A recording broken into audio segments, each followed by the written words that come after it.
Hi everyone, आप सभी का स्वागत है हमारे इस यूट्यूब चैनल में। आज के इस वीडियो में हम class tenth class tenth science विषय का 40 यानी कि 40 महत्वपूर्ण एमसीक्यू यानी कि ऑब्जेक्टिव क्वेश्चन बताने वाले हैं। और ये जो ऑब्जेक्टिव क्वेश्चन है, सारा का सारा ऑब्जेक्टिव क्वेश्चन बोर्ड एग्जाम 2024 के लिए बहुत ही ज़रूरी है। यानी कि आज का ये वीडियो बोर्ड एग्जाम 2024 के लिए बहुत ही ज़रूरी है, आप लोगों के साइंस विषय के लिए।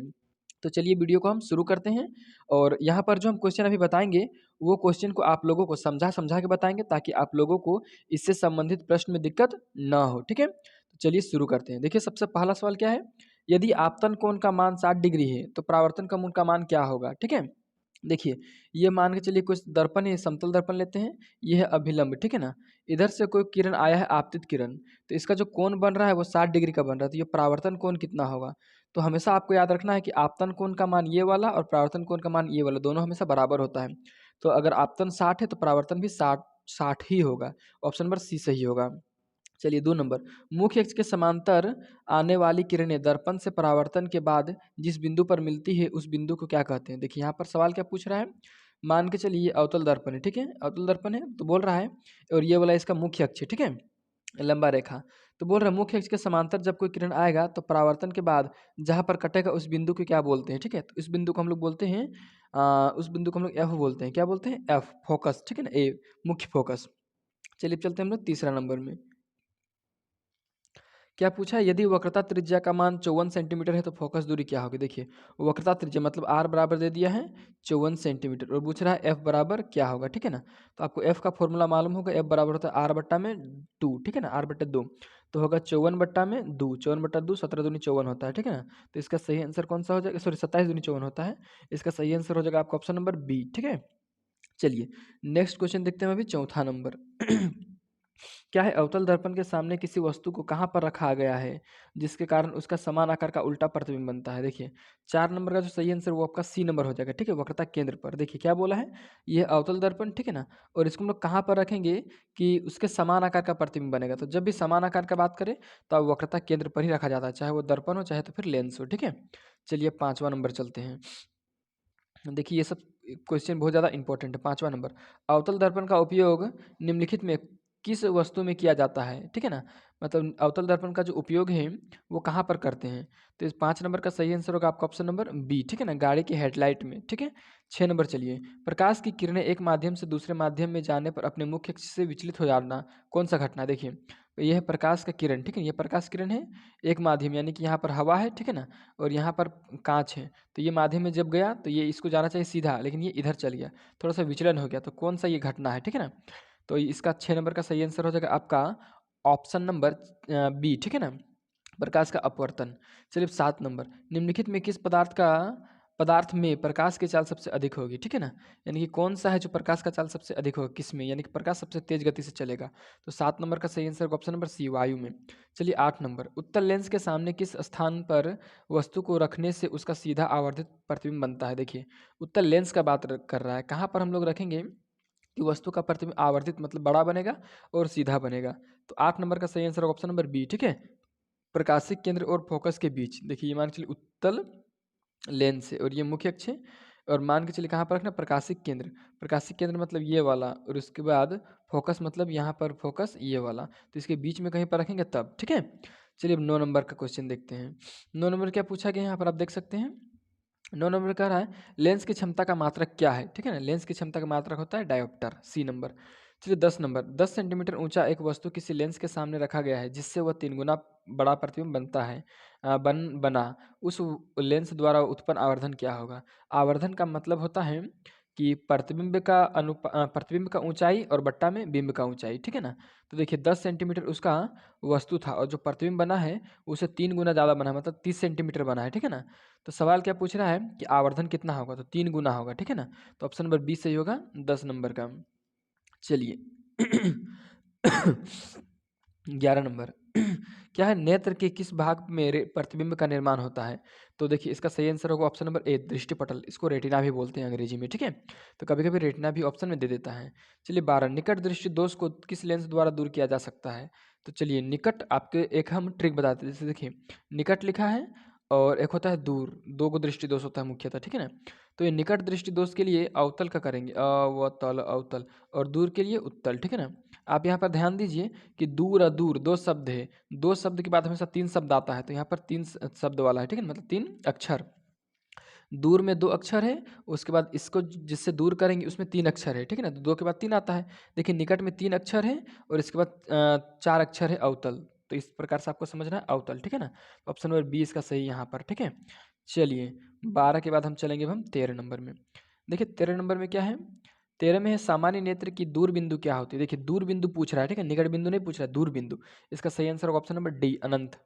चलिए 14, दिए गए किस जैव प्रक्रम से हमें ऊर्जा मिलती है? ऊर्जा हमें किससे मिलता है? तो 14 नंबर का सही आंसर हो जाएगा आपका option number C, sorry C नहीं, बी, उत्सर्जन, ठीक है ना? 14 नंबर का हो जाएगा, सॉरी, पाचन से हमें नहीं, उत्सर्जन से ऊर्जा मिलता है, ठीक है? ए नंबर ऑप्शन सही होगा।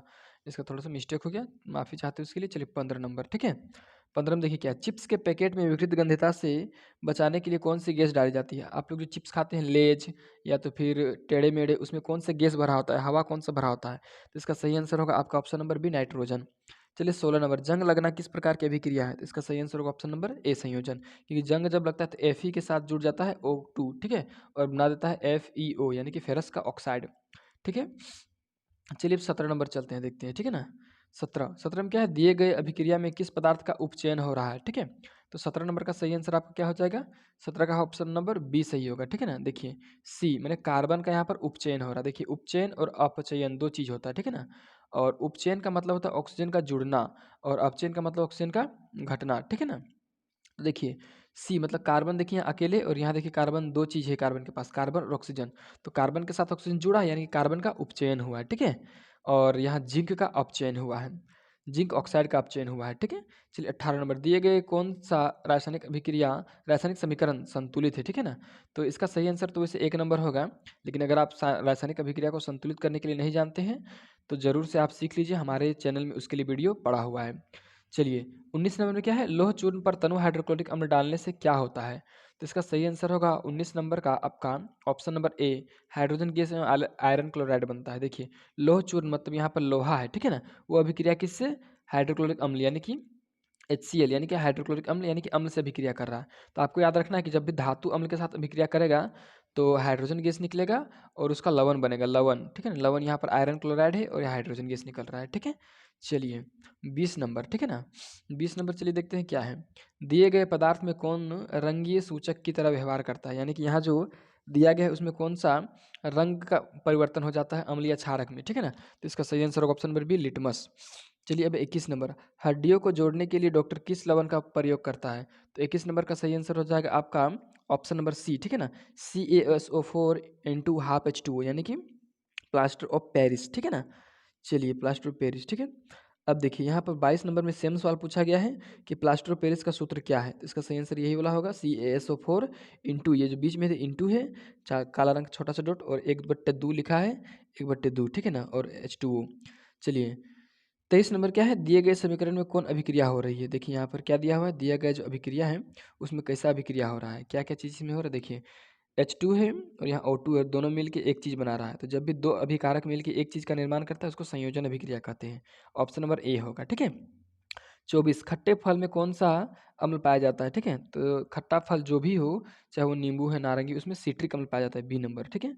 चलिए 25 नंबर, कोई विलयन अंडे के पिसे हुए कवच से अभिक्रिया कर एक गैस उत्पन्न करता है जो चूने के पानी को दूधिया कर देती है, इस विलयन में क्या होगा? तो देखिए यहाँ पर 25 नंबर का जो सवाल पूछा है वो थोड़ा सा टफ है लेकिन अच्छा सवाल है, ये सवाल पूछने लायक है। अंडे का विलयन, ठीक है ना, सॉरी अंडे का छिलका, अंडा का जो पिसा हुआ छिलका है उससे अभिक्रिया करता है और हाइड्रोजन गैस, सॉरी गैस उत्पन्न करता है, ठीक है ना? एक गैस उत्पन्न करता है जो चूने के पानी को दूधिया करता है, इस विलयन में क्या होगा, ठीक है ना? ये जो विलयन है वो क्या चीज़ होगा? तो इसका सही आंसर आप हमको कमेंट में बताइएगा, ठीक है? तब पता चलेगा आप लोग क्या पढ़ाई लिखाई कर रहे हैं घर में, ठीक है? चलिए 26 नंबर हम बताते हैं आपको। देखिए 26 नंबर, कोई विलयन नीले लिटमस पत्र को लाल कर देता है, इसका पीएच संभवतः क्या होगा, ठीक है ना? जैसे लिटमस पत्र जो होता है वो 7 से कम यानी कि अम्ल वाले को, जो 6 है 5 इधर कम वाले को, और इधर 7 से अधिक वाले को हम लोग बोलते हैं क्षारक, 8 से लेकर के 14 तक, ठीक है ना? तो कहने का मतलब है कौन सा ऐसा कौन सा ऐसा यहाँ विलयन है जो लिटमस पत्र को कैसा कर देगा, लाल कर देगा। तो जो अम्ल रहेगा वो लाल करेगा, जो क्षारीय रहेगा वो नीला करेगा, ठीक है। तो ऑप्शन नंबर सी सही होगा। चलिए अब 27 नंबर क्या है, अमीबा अपने किस अंग में भोजन का पाचन करता है। देखिए ये नहीं बोल रहा है कि भोजन ग्रहण करता है, भोजन का पाचन। तो इसका सही आंसर होगा ऑप्शन नंबर डी, खाद्य रिक्तिका, ठीक है। चलिए 28 नंबर, पाचन प्रक्रिया में आमाशय में कौन प्रोटीन का पाचन करता है, ठीक है ना। पाचन क्रिया जो होता है उसमें आमाशय में कौन सा प्रोटीन जो है पाचन करता है, ठीक है। तो इसका सही आंसर होगा 28 का आपका ऑप्शन नंबर डी, पित्त, ठीक है, यानी कि पित्त का रस। चलिए 29 नंबर, निम्नलिखित में किस जीव में प्राणी संभोजी पोषण होता है। तो 29 का सही आंसर होगा आपका ऑप्शन नंबर सी, अमीबा में, ठीक है। 30 नंबर, मानव हृदय में कितने कोष्ठक होते हैं। तो 4 होता है, इसका आंसर ऑप्शन देखिए कितना दिया है, डी नंबर। चलिए 31 नंबर में हम चलते हैं। देखिए 31 नंबर थोड़ा सा इसको छोटा कर लेते हैं, ठीक है, और इधर कर लेते हैं, हाँ ये रहा। चलिए 31, निम्नलिखित में कौन भोजन के माध्यम को क्षारीय करता है, ठीक है। यहाँ क्षारीय गलत लिखा है, ये छ देना था, ठीक है ना, क्षारीय ये वाला देना था। तो यहाँ में से कौन सा है जो भोजन को क्षारीय बना देता है। तो 31 नंबर का सही आंसर हो जाएगा आपका ऑप्शन नंबर डी, ठीक है ना, पित्त। चलिए 32, उत्सर्जन तंत्र की क्रियात्मक इकाई क्या है। तो 32 नंबर का आपका जो सही आंसर हो जाएगा आपका ऑप्शन नंबर सी, ठीक है, वृक्काणु। चलिए 33, बायोलॉजी में हम लोग प्रवेश कर चुके हैं तो थोड़ा सा ध्यान दीजिएगा। 33 नंबर और 7 सवाल बाकी है, 7-8 सवाल, ठीक है ना। 33, निम्नलिखित में कौन कार्य वाष्पोत्सर्जन द्वारा नहीं होता है। वाष्पोत्सर्जन द्वारा कौन सा नहीं होता है। तो इसका जो सही आंसर हो जाएगा 33 का हो जाएगा ऑप्शन नंबर डी, यह भोजन का संवहन करता है। वाष्पोत्सर्जन में भोजन एक स्थान से दूसरे स्थान नहीं पहुंचता है, ठीक है। चलिए अब चलते हैं 34 नंबर में, निम्नलिखित में कौन एक लिंगी पौधा है, ठीक है, कौन सा एक लिंगी पौधा है। तो 34 का सही आंसर ऑप्शन नंबर बी, पपीता। पपीता जो है एक लिंगी पौधा है, मतलब ये एक लिंग का होता है, ठीक है। चलिए 35 नंबर, 35 नंबर क्या दिया है, दिया गया चित्र किस प्रकार के जनन को दर्शाता है, ठीक है। तो यहाँ देखिए मुकुल है तो मुकुलन होगा इसमें, ठीक है ना, क्या हो जाएगा मुकुलन, यानी कि ऑप्शन नंबर कितना आप देख सकते हैं, बी, ठीक है। 35 का ऑप्शन नंबर कितना होगा, बी। चलिए 36 नंबर, 36 नंबर क्या पूछ रहे हैं, लड़कों में यौन आरंभ के लक्षणों का नियंत्रण कौन हार्मोन करता है। तो इसका सही आंसर होगा ऑप्शन नंबर ए, टेस्टोस्टेरोन, ठीक है ना। चलिए 37 नंबर, 37 में क्या पूछा गया है, निम्नलिखित में कौन मादा जनन तंत्र का भाग है, ठीक है ना, कौन वाला मादा जनन तंत्र का भाग है। तो 37 का सही आंसर हो जाएगा आपका ऑप्शन नंबर सी, गर्भाशय। चलिए 38, हम जितने भी ऊर्जा का उपयोग करते हैं उसमें से अधिकांश पर सौर ऊर्जा से उत्पन्न होता है। निम्नलिखित में कौन सौर ऊर्जा अंततः सौर ऊर्जा उत्पन्न नहीं होता है, मतलब कि यहाँ जो ऊर्जा है कौन सा ऊर्जा सौर ऊर्जा से उत्पन्न नहीं होता है। तो कितना नंबर है, 38, 38 नंबर का सही आंसर होगा ऑप्शन नंबर बी, नाभिक की ऊर्जा जो है वो सौर ऊर्जा से उत्पन्न नहीं होता है, ठीक है।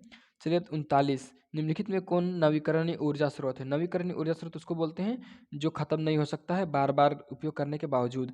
तो 39 का सही आंसर होगा ऑप्शन नंबर डी, सौर ऊर्जा। चलिए 40 नंबर, निम्नलिखित में कौन जीव मात्रा ऊर्जा स्रोत का उदाहरण नहीं है। तो 40 का सही आंसर होगा ऑप्शन नंबर बी, गोबर गैस, जिसको लोग बायोगैस भी बोलते हैं, ठीक है। तो इस प्रकार से हम आपको क्लास 10th का साइंस विषय का पूरी 40 ऑब्जेक्टिव क्वेश्चन आप लोगों को करवाएं, ठीक है ना, एमसीक्यू क्वेश्चन, जो कि आपको बोर्ड परीक्षा 2024 में बहुत ज़्यादा साथ निभाएगा। तो इसी खुशी पे वीडियो को जल्दी से लाइक और वीडियो को जल्दी से शेयर कर दीजिए।